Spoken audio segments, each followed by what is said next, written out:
Hey guys, BJ Kissel with SB Nation and the Arrowhead Pride channel. In this video, we're going to be talking about the Kansas City Chiefs' first quarter of the season and break it down into a few different categories. That first category is going to be Offensive MVP, and that award goes to Jamaal Charles. Jamaal Charles is currently second in the NFL in rushing with 415 yards, and he's tied for the NFL lead with at least 4 rushes of 20 yards or more. Obviously, 2 of those being long touchdown runs, the 91-yarder against the New Orleans Saints, and then the 37-yarder last week against the San Diego Chargers. And then his 5.8 yards per carry is currently leading the NFL with running backs that have at least 45 carries.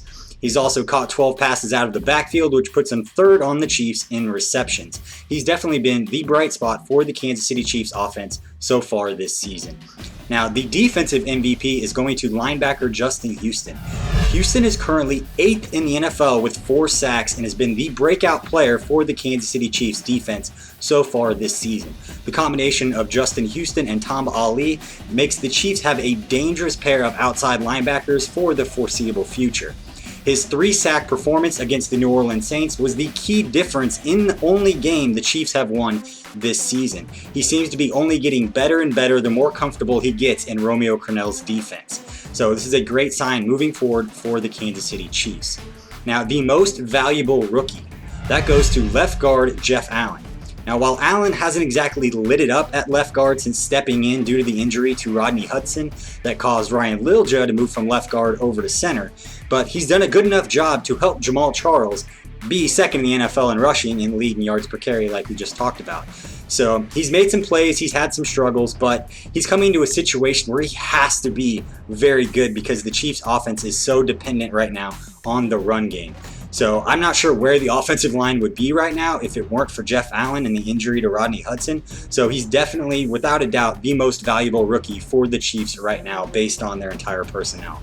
Now, the unsung hero, left tackle Brandon Albert. Brandon Albert deserves some credit for having a fantastic season that he's quietly having so far. According to Pro Football Focus, Brandon Albert is currently the 3rd best left tackle in all of football, just behind the Houston Texans' Dwayne Brown and the Denver Broncos' Ryan Clady. Albert is in a contract year, and I think he's making a point to the Kansas City Chiefs front office that he deserves to get paid, and the Kansas City Chiefs need him. It's a good combination to have, and we need to pay that man his money. Guys that need to step up, or guy that needs to step it up. Safety Eric Berry.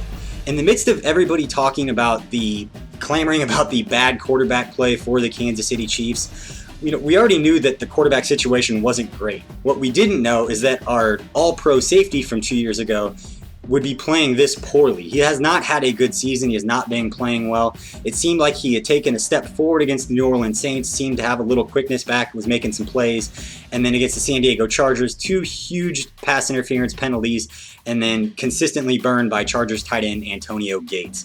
So hopefully he gets better the more time he's out on the field, but Eric Berry is a guy that has the talent to build a defense around, and hopefully he gets back to the Eric Berry that we saw 2 years ago because we're going to need him moving forward. He's still a huge piece to this defense.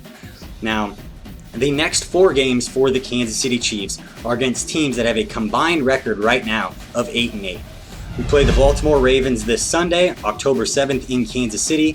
Now, we're taking on one of the best teams in the AFC, and the Baltimore Ravens come into their game with a 3-1 record. It's a rematch of the 2010 AFC wildcard matchup that the Baltimore Ravens won 30-7.